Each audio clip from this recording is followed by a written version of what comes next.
Well, that video's finally done. I feel pretty decent about it. Let's see if anyone's... Oh. Well, thanks everyone, I promise the fame won't go to my head. Welcome viewers, I'm Vivat Veritas, and today I'll be looking at Deltarune again since you guys seem to really like that last video. This one's going to be a tad more focused on Deltarune, unlike the last one where I talked about funny fallen children for the first 10 minutes, but as always I will be referring back to Undertale occasionally. The topic for this video is something that I see mostly brought up when it comes to theorizing, especially about our favourite non-character Gaster, darkness. There's clearly a lot of references to darkness throughout Deltarune already, to the point where it's clearly a pretty central concept. In this video, I'm interested in unpacking the theme of darkness and trying to understand what exactly it's meant to represent, both literally and metaphorically. Of course, I'll be referring to such concepts such as shadow crystals, dark fountains, or whatever photons are, but less so their literal function and more so the role that they play in the theme of darkness. This video essentially has a dual purpose: to compile the mentions and uses of darkness in Deltarune, then understand it from a metaphorical, thematic point of view. So what exactly is darkness, and what do I mean when I'm talking about it? Darkness takes a couple of forms in Deltarune, but what I'll be talking about is how the literal darkness is reflected in the metaphorical darkness, and vice versa. Literal darkness being concepts like the Dark Fountain, Dark Worlds, and just, normal darkness. There's obviously a lot of mentions and concepts centered around darkness, so I'm going to try to break it down to be a bit more specific. Saying that, although the last analysis I did was a lot of, analysis and not too much theorizing, for this video I'm going to be going for a walk along the nice scenic route of artistic analysis, and maybe, just maybe, I'll trip and fall my way into the thorny thicket that is Deltarune theorizing. Join me as we sojourn through the darkness. In terms of text-based evidence, I'm going to be looking at two major pieces of material to inform my analysis and how they connect to the rest of Deltarune. These pieces are, somewhat predictably, entry number 17 and Don't Forget, both pieces that have darkness very salient in their text. Entry number 17 is kind of the granddaddy of darkness in Undertale/Deltarune. Darkness isn't particularly important in Undertale, at least compared to Deltarune, so this mention stands out starkly. At the time of discovery, entry number 17 was a lot more confusing, but now with the benefit of hindsight, we can find it a little more comprehensible. Entry number 17 is technically an unused room in Undertale that has a message entirely in Windings. This lines up with the true lab, as entry 17 does not appear in the lab itself. It's generally agreed upon that entry 17 is written by the former royal scientist W.D. Gaster, due to the connections with the Mystery Man, the W.D. likely standing for Windings, and his existing connection to the true lab as the previous royal scientist. I would like to clarify that, in addition to almost all information about Gaster, this is unconfirmed. It is a very agreed upon theory, to the point where it is almost taken for granted, as I will in this video, but it is still important to me to point out that this still isn't actually confirmed to be Gaster. Regardless of the author, the text remains important. The text reads as follows. Dark, darker yet darker. The darkness keeps growing. The shadows cutting deeper. Photon readings negative. This next experiment seems very, very interesting. What do you two think? For the sake of the discussion, we can mostly ignore the final line, even though it is what people have gone insane about on the internet ever since its discovery. That's for my inevitable Gaster video. The main point of this is analysing the rest of the text, most notably the way that it uses and talks about darkness. First, we see what will become a familiar motif in Dark, Darker Yet Darker. This phrase at the very least implies levels to darkness and an encroaching darkness. The idea that darkness is coming and it will continue to get somehow more dark. Of course, this isn't a revolutionary idea exactly. Night is still dark, but night without the moon is darker. This is reinforced by the darkness keeps growing line, which further suggests an encroaching, advancing darkness. Something to highlight is that this is happening in the present, perhaps the result of an initial experiment due to the use of the phrase next experiment.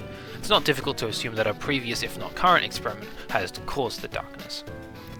The way that the author reports on this seems that the next experiment might not necessarily have anything to do with darkness, but it at least seems relevant. The shadows cutting deeper line, in accompaniment with the photons reading negative, seems to suggest a very literal nature to this darkness, a recordable darkness, a measurable darkness. Darkness is not just a phenomenon, but a thing, a tangible thing in the world of whatever this world is.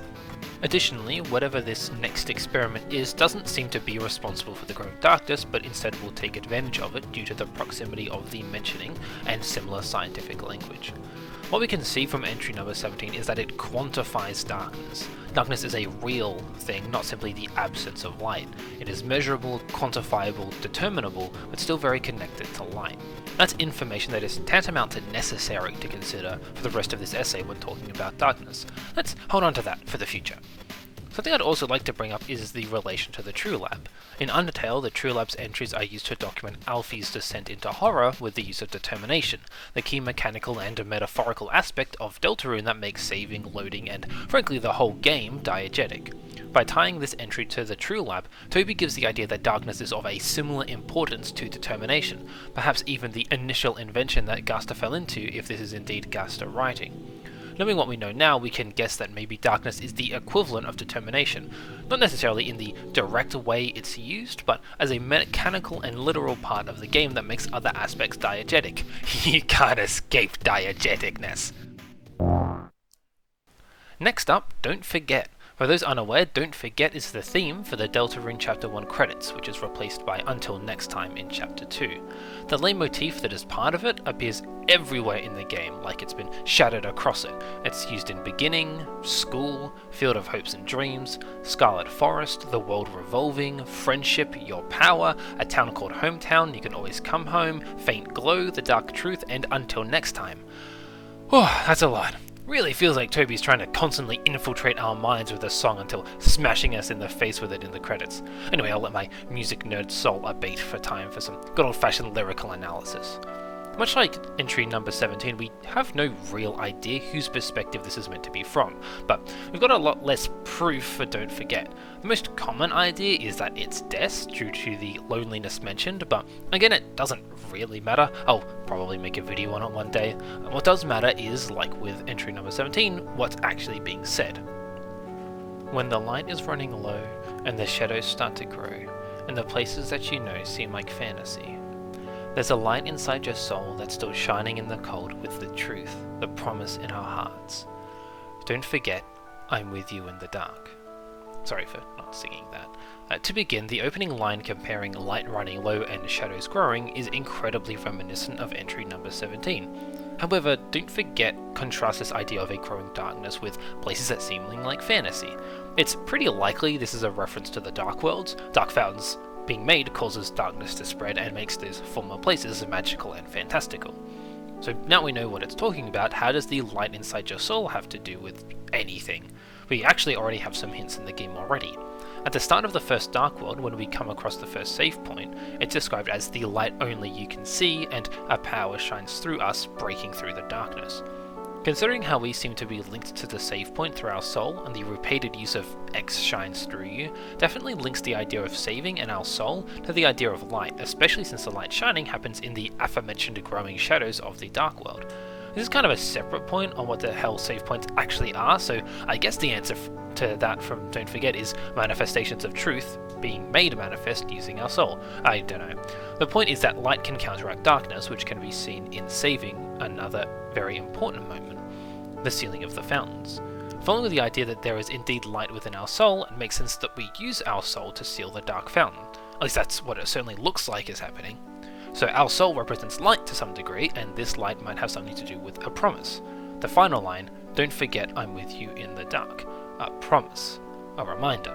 Even when things are dark, there will be people looking out for us. The people we meet, the things we do, they will always stay with us. All we have to do is keep that light, keep saving, and not give up. After all, what happens in the game if we give up?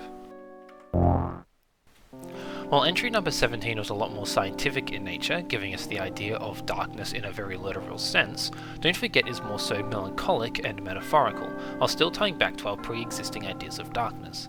The point of comparing both of these pieces of evidence regarding darkness is, in whole, to demonstrate the way that Toby is interested in exploring the literal side of darkness and the metaphorical implications of them, and how the measurable attributes of darkness can be used to have effects on the story and messages of the narrative. Now we're delving more into the metaphorical, mechanical dichotomy that Undertale and Deltarune love to use. Let's widen our scope a bit. Outside of these two, let's call them primary sources, Deltarune obviously references darkness a lot. The main points in regard to darkness are the existence of dark worlds, dark fountains, and darkness. At the centre of this should be dark fountains, as they are what creates both others. These have been described as being made of darkness, which is clearly a quantifiable thing rather than it just being a bit dark. We can see the overlap at the start of Chapter 1, where Susie and Chris first enter a dark world. The closet is radiating this dark aura, and when they enter it, it mostly just looks like a room with the lights turned off. This is reflected in the way that darkness has been seen to be measurable. Darkness in Deltarune has its own properties independent of how we understand it in our world, so it is almost like a completely distinct, different phenomenon. Something specific that I want to mention is the difference between darkness and pure darkness. See, the Grand Fountain is specifically described of being made of pure darkness, whereas the other smaller dark fountains have simply been referred to having darkness pouring out of them. Likewise, the castle town, Ralsei's kingdom, is specifically described as the Kingdom of Darkness. Lancer, King, and Queen all do talk about covering the world in eternal darkness, but if there is a difference between darkness and pure darkness, it could have something to do with the nature of pure darkness perhaps being darker than dark. This is supported by the prophecy mentioning the fountain, the main fountain, as not disrupting the balance of light and dark, clearly inferring that this fountain is somehow different. Combine that with Ralsei's prophecy being from across time and space, the same phrasing used to describe what happened to Gasta, and yeah, hell, the prophecy itself opens with the once upon a time a legend was whispered among shadows. Gasta, presumably, is tied to the Roaring. The Deltarune website depicted the prophecy in Windings long before the game was released. This links the entry number 17 to the Roaring, and this combines our understanding of how people see darkness in the Undertale Deltarune universe. Speaking of darker than dark, and a big reason why I'm glad I delayed this video, we've got some fresh hot news from the Spamton sweepstakes. On one of the pages, specifically deltarune.com/chair, a picture of a blue chair is seen with the website title being, "But what if it could, ... Clicking on the chair turns it into an animated sprite and plays a tune in the background, and changes the website title to Get Darker Than Dark. Boy howdy, that sure is reminiscent of a particular royal scientist, huh? I've got no doubt that this will have an impact on the future chapters, most likely chapter 3, but as of now this statement reinforces the different levels of darkness. Is a deeper darkness something with less photons, stronger shadows, or impenetrable by light, perhaps? Perhaps this pure darkness is what the writer of entry 17 was trying to find with their experiment. The nature of this deeper darkness is sure to be revealed later. We see through Shaum that darkness is not only a physical thing, but a metaphorical concept as well, even within the Dark Worlds themselves. Not only is his line, "My outlook has grown darker yet darker," a fun little callback to everyone's favourite diary entry, but also a way that Toby shows that this darkness is not just a physical manifestation of some kind of magic or evil. The darkness that Shaum feels is an emotional one, inherently tied to the darkness around him. He loses hope, the light inside his soul, and thus is consumed by darkness.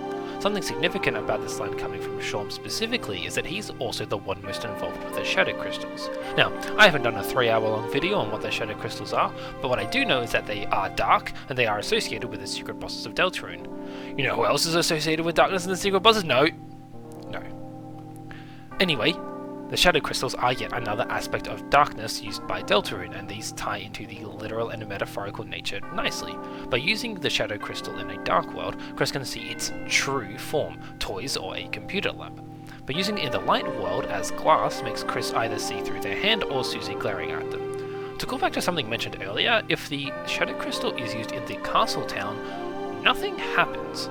This adds to the differences between the castle town and the other dark worlds. There's clearly something special about this pure darkness and what it creates, to the point where it seems to be able to disable the shadow crystals. Shaum, man, we sure are talking a lot about Shaum, huh? Is also linked to the shadow mantle, mostly because, well, he mentions it once you defeat Spamton. Saying that it's instrumental to defeating the next secret boss, he tries to find it, but it's missing.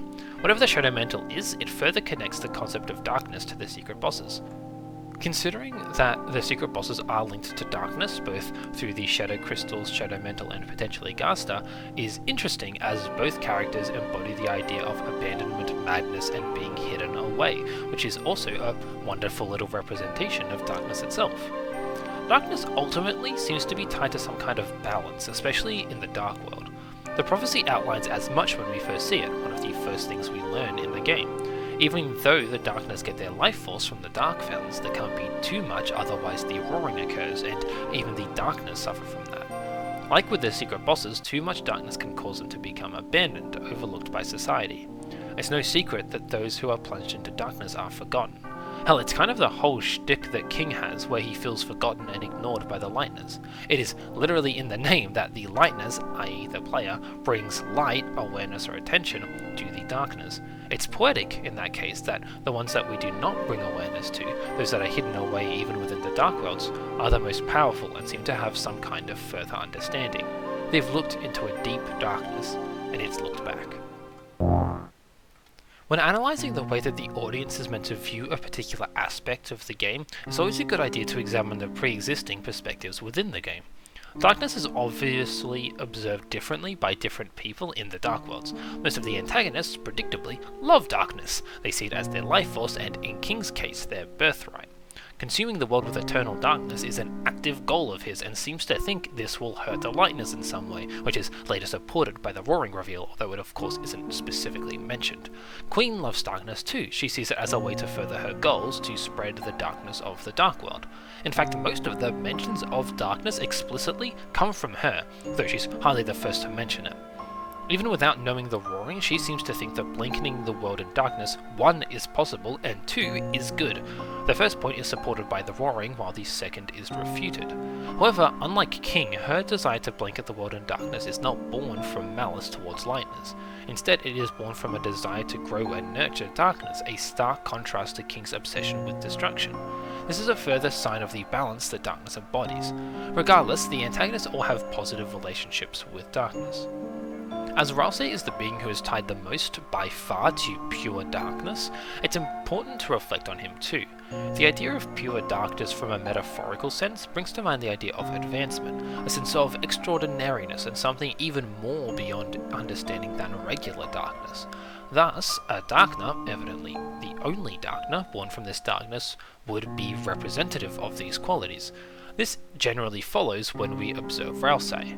Most Darkness are pretty one-dimensional, or at the very least very upfront about their goals, wants, and desires. Although Ralsei is also relatively obvious about his beliefs, he pretty much just says your choices matter, smiles, it clearly has a lot more going on. His overall mysterious nature and origins, his awareness of the player, and his desire to speak to Chris alone all point towards Ralsei being a lot more complex, or at least having a lot more to hide than most Darkners. Ralsei's relationship with darkness reflects this. Unlike most Darkners, he knows about the Roaring and wants to keep darkness balanced and controlled. The Lightners' opinions of darkness align surprisingly closely with the antagonists that we face during the game. All of them love adventure and, consequentially, darkness, or at least what it creates, for a variety of reasons.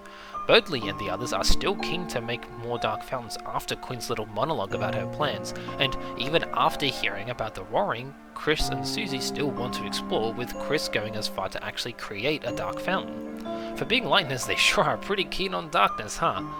Obviously, with our protagonists having these opinions, Toby is definitely leaning us to being more positive as well, but that raises a different question. We've made a little textual package, so let's summarize before we move on. Darkness is both a literal and a metaphorical thing in Deltarune. Darkness can be measured and manipulated. One can be consumed by it, and light seems to be able to literally and metaphorically best it. Pure darkness seems to be capable of more than regular darkness.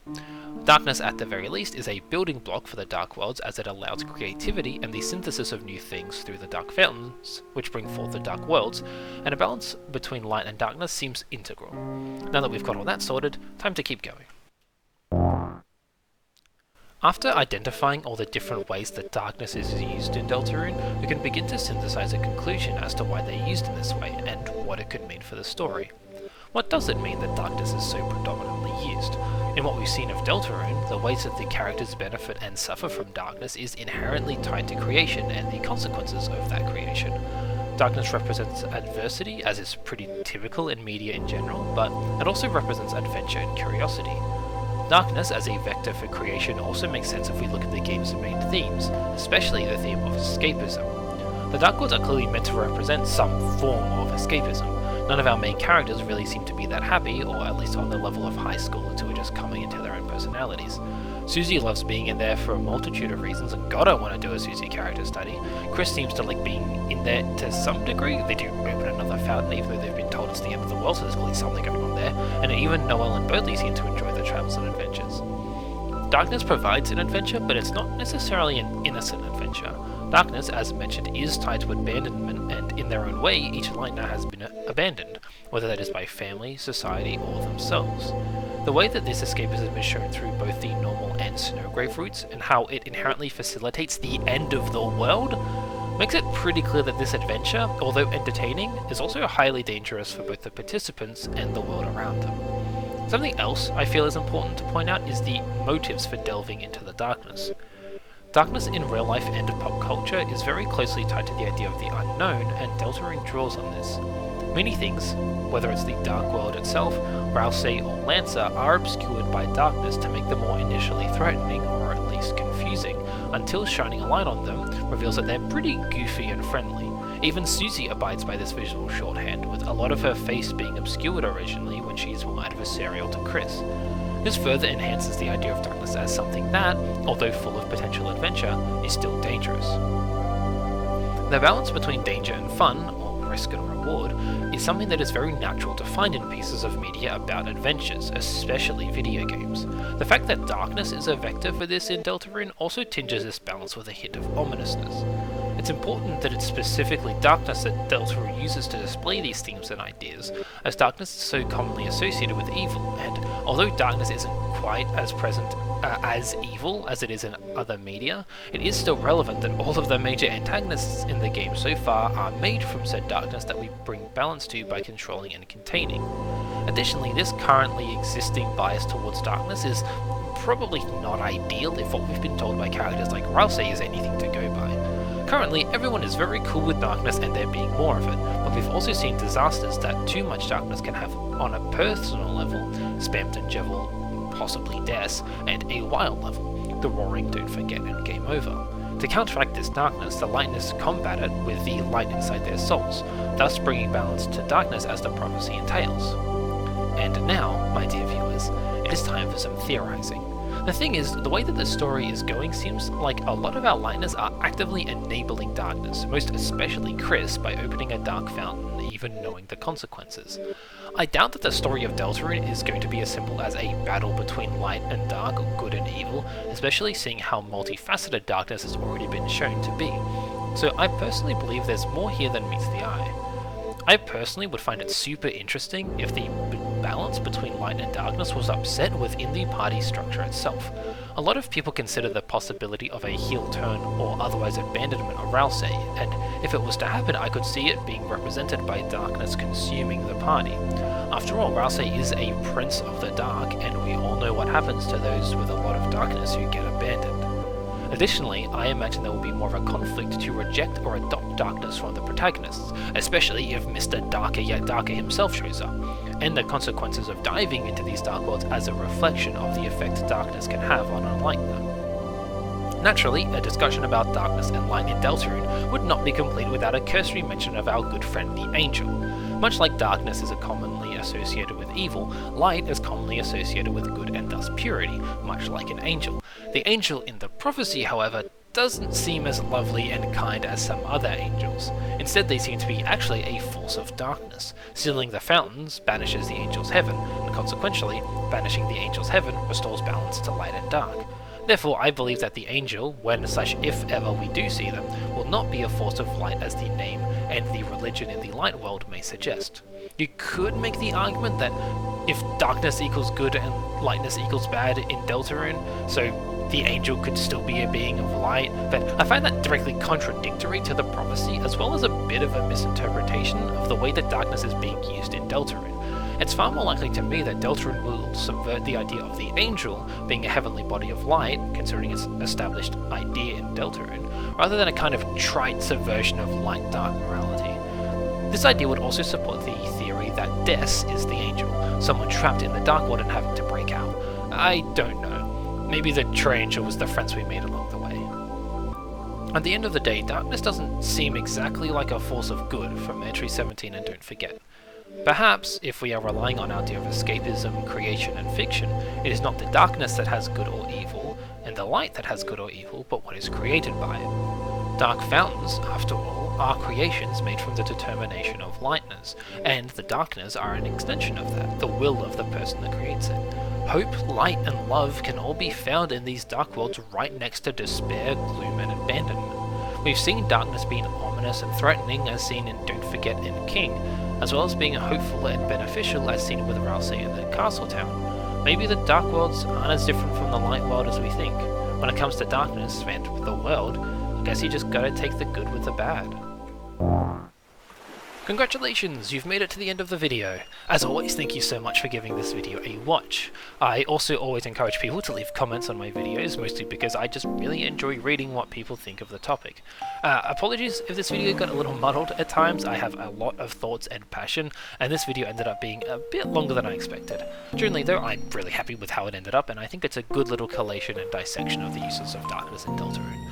My last video was better received than I ever could have expected, and I love making these videos, so I'll try to keep my foot on the gas. I'm really passionate about a lot of these themes and ideas surrounding darkness, and I'm excited to see how they're expanded upon in the upcoming chapters. I'm really looking forward to making more videos for you all in the future. I'm sure it'll be very, very interesting. Until next time, don't forget, I'm with you in the dark.